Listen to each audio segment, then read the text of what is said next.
Ça fait un moment qu'on n'a pas parlé de théorie sur la chaîne, et faut dire en fait qu'après 4 ans de vidéos, on commence à avoir traité les sujets principaux liés à Splatoon, mais il faut savoir que sur internet, sur Twitter, sur Reddit, et même sur YouTube, il traîne d'autres théories dont je n'ai pas parlé, bien souvent parce que selon moi elles ne sont pas valables, parce qu'elles se reposent sur trop peu d'arguments, ou bien tout simplement parce que ce sont des petites théories qui ne nécessitaient pas une vidéo à part entière. Et aujourd'hui justement on va traiter 7 théories, 7 mini-théories donc, qui ne méritaient pas une vidéo chacune, mais qui ont quand même le mérite d'exister et qui valent le coup d'être mentionnées. Et du coup commençons avec la première théorie, une théorie qui dit qu'il n'existe pas un seul, mais bien plusieurs grands poissons-charges. Quand on commence le jeu, dans Splatoon 1 ou bien dans Splatoon 2, on nous annonce que le grand poisson-charge de Chromapolis a disparu et qu'il a en fait été capturé par les Octariens. Du coup, il n'apparaît pas sur la place de Chromapolis, et si on fait le mode héros jusqu'au bout et qu'on combat le boss final, on peut alors récupérer ce grand poisson-charge que l'on voit ensuite traîner sur la place de Chromapolis, accroché à la tour centrale. Il est à noter déjà que dans la galerie des abysses, on a une illustration de comment les poissons-charges évoluent, et il semble être indiqué qu'il existe une possibilité pour que ces petits poissons-charges deviennent en fait des grands poissons-charges à partir d'un certain stade de leur évolution. Il y a un point d'interrogation qui est indiqué, donc a priori les Inklings eux-mêmes ne savent pas vraiment comment cette transformation est possible, mais si cette transformation existe, eh bien on peut peut-être se dire qu'il n'y a pas eu qu'un seul grand poisson-charge dans l'histoire de Splatoon, mais bien plusieurs. C'est peut-être un peu comme la reine des abeilles, il y a une reine pour une ruche, et donc une reine abeille pour plusieurs milliers d'abeilles, eh bien on peut imaginer que ça soit un petit peu pareil pour les poissons-charges, qu'il y ait un grand poisson-charge sur plusieurs centaines ou plusieurs milliers, et du coup que ce grand poisson-charge ne soit en fait pas tout seul. D'ailleurs un autre indice qui va un peu dans ce sens, c'est sur la carrière caviar. Si vous le saviez pas, eh bien allez sur cette map en guerre de territoire, et à partir de 45 secondes avant la fin, si vous regardez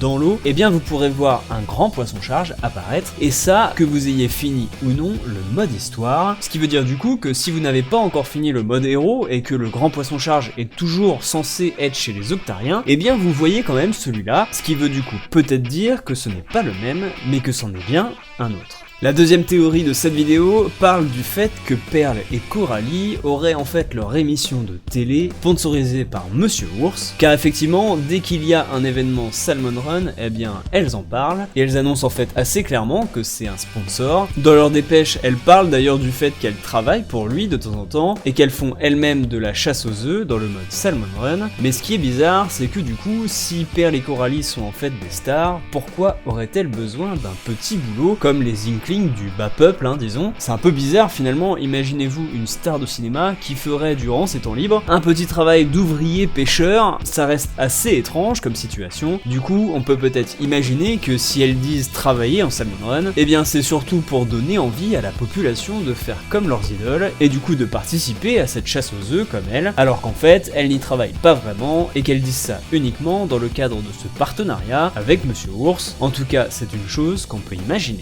Dans l'histoire de Splatoon, il nous est dit qu'en fait le monde du jeu est en fait la planète Terre plusieurs milliers d'années dans le futur, et si on en croit les différents parchemins de Splatoon 1 et 2, eh bien on apprend que ce sont les calamars et les poulpes que l'on connaît qui ont évolué pour devenir les Inklings et les Octariens. Le tout en à peu près 10 000 ans d'évolution, ce qui est en fait assez rapide par rapport à l'évolution telle qu'elle devrait être normalement. Pour vous donner une indication, eh bien concernant l'Homo sapiens, c'est-à-dire nous les humains, eh bien il semblerait qu'on ait retrouvé des fossiles d'Homo sapiens qui datent d'environ de 300 000 ans, ce qui est une période bien plus supérieure à celle de 10 000 ans durant laquelle les calamars ont évolué, c'est-à-dire 300 000 ans de vie pour l'espèce sans qu'elle ait énormément changé du début jusqu'à la fin. Bref, on est toujours la même espèce Homo sapiens depuis ces temps-là, alors que les calamars dans l'histoire de Splatoon 2, eux, ont évolué en 10 000 ans, ce qui est extrêmement rapide par rapport à toute l'évolution qu'ils ont eue entre l'état de calamar et l'état d'Inkling. Du coup, ça semble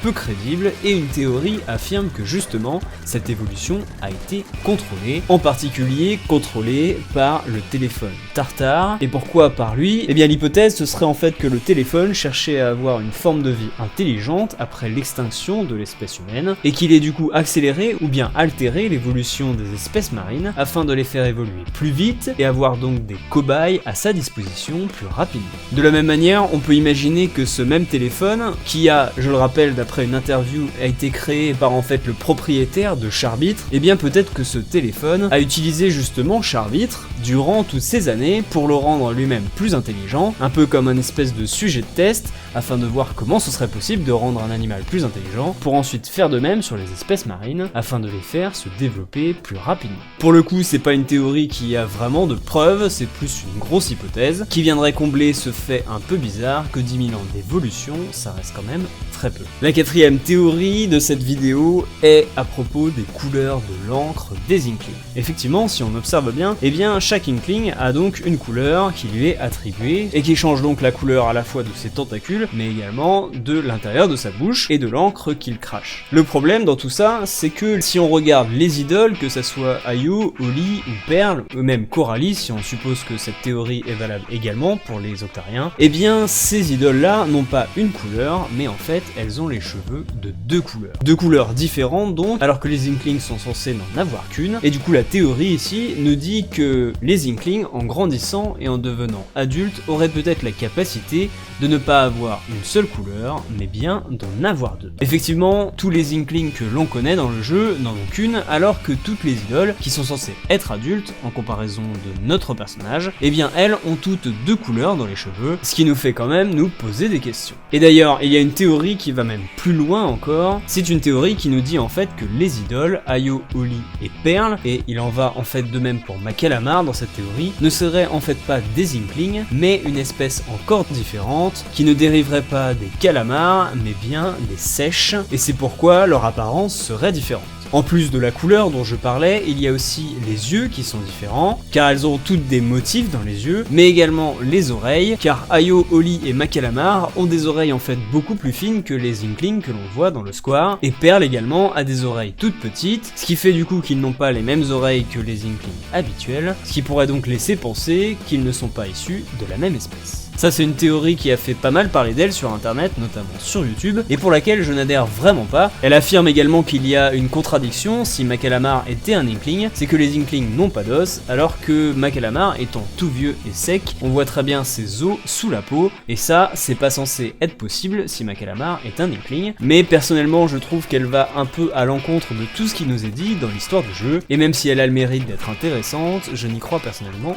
pas du tout. Sixième théorie de cette vidéo, c'est concernant les Inklings et leur mode de reproduction. On pourrait résumer la question à est-ce que les Inklings pondent des œufs ou non? En effet, les calamars à l'origine sont censés se reproduire en pondant des œufs, mais est-ce que les Inklings aujourd'hui c'est toujours le cas? On pourrait penser que oui, mais il y a plusieurs arguments qui nous laissent penser que ce n'est pas le cas. Effectivement, le premier argument c'est le fait que les Inklings aient en fait une apparence humaine aujourd'hui, et donc comme les humains, ils ont en fait un nombril ainsi que de la poitrine, un nombril pour le cordon ombilical, de la poitrine pour le lait afin d'élever les petits, bref, deux choses qui sont caractéristiques des mammifères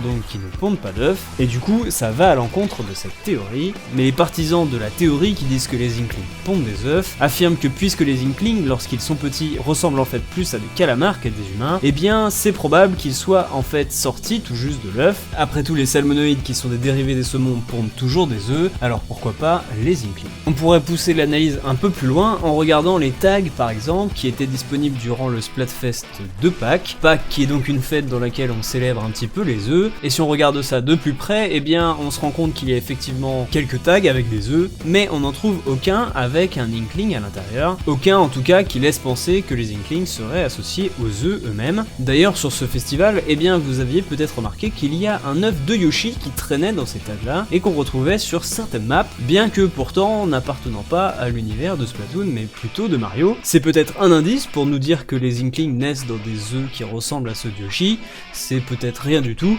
Bref, en tout cas, il a le mérite d'exister et de créer un mystère supplémentaire. Pour le coup, difficile de trancher, en tout cas, sachez que la théorie des Inklings qui pondent des œufs existe bel et bien. Pour la dernière théorie de cette vidéo, on va parler de ce que j'avais déjà évoqué dans une vidéo précédente et qui m'a valu quelques questions en commentaire, à savoir ma théorie comme quoi Mini Charbitre aurait des problèmes mentaux. Alors j'avais un petit peu dit ça sur le ton de l'humour à l'époque, l'époque, mais j'ai pas sorti ça de nulle part, car il y a bien 2-3 éléments dans l'univers du jeu qui me laissent penser que ça va dans cette direction, et du coup je vais vous les présenter ici. Déjà on peut noter que alors que son compère le grand Charbitre avait choisi la team neutre au dernier festival, et bien Mini Charbitre lui a choisi la team KO, ce qui montre déjà qu'il n'est pas impartial comme son homologue, mais qu'il a bien choisi un camp, et que sur les illustrations qui accompagnaient ce festival, et bien on le voyait en train de mordiller les tentacules de DJ Octave, comme si c'était un petit peu devenu son nouvel acolyte. DJ Octave lui a pas l'air de s'en soucier plus que ça sur l'image, mais c'est déjà assez intéressant de le noter, Mini Charbitre a plutôt déjà un tempérament chaotique, ce qui peut laisser envisager la suite. D'ailleurs à propos de cette image, on peut mentionner ce qu'a dit Nintendo lorsqu'ils l'ont publié aux États-Unis. L'un d'eux a connu une défaite amère au combat, l'autre est littéralement un imitateur. Ces deux-là ne se ressemblent peut-être pas, mais leur désir de sortir de l'ombre et d'entrer dans la lumière brûle avec tout le chaos d'une tempête de feu. En fait, ils sont assez semblables quand on y pense. Du coup, pour arriver à comparer Mini Charbitre et DJ Octave, c'est bien qu'il y a quelque chose dans la tête de ces deux-là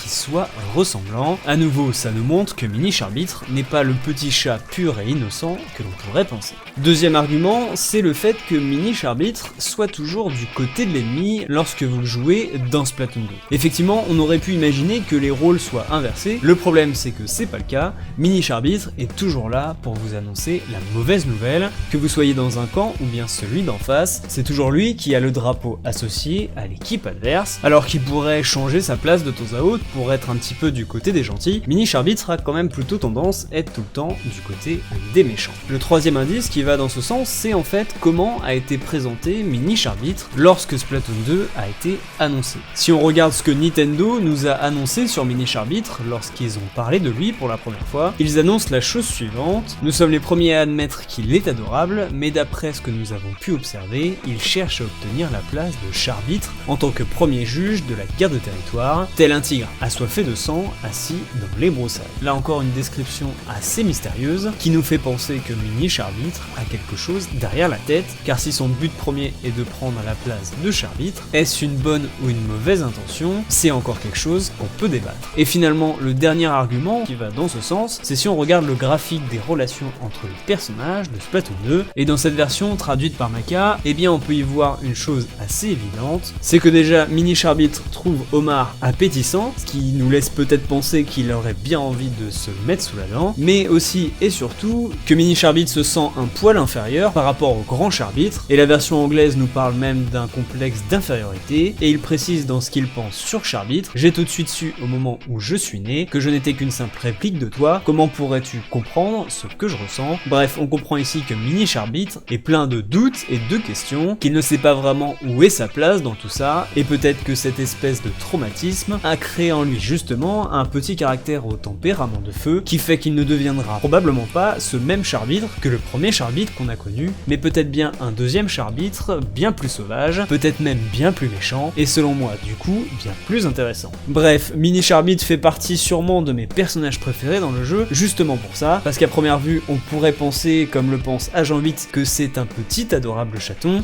une simple copie du Charbitre précédent, alors que pourtant il renferme bien des mystères, qui sont le témoin du fait que Splatoon 2 a été un jeu avec plein de petites choses cachées qui le rendent intéressant. Voilà, c'était les 7 petites théories dont j'avais envie de parler dans cette vidéo, j'espère en tout cas qu'elles vous ont plu. Si c'est le cas, n'hésitez pas à liker et partager la vidéo, à me dire ce que vous en pensez en commentaire, et si vous voulez m'aider dans mon travail, vous pouvez me faire un petit don sur Tipeee, ou bien tout simplement regarder quelques pubs sur ma page Utip, ça m'aidera énormément dans mon travail. Je vous laisse, c'était Evil Squid, à bientôt dans une prochaine vidéo. Allez, salut.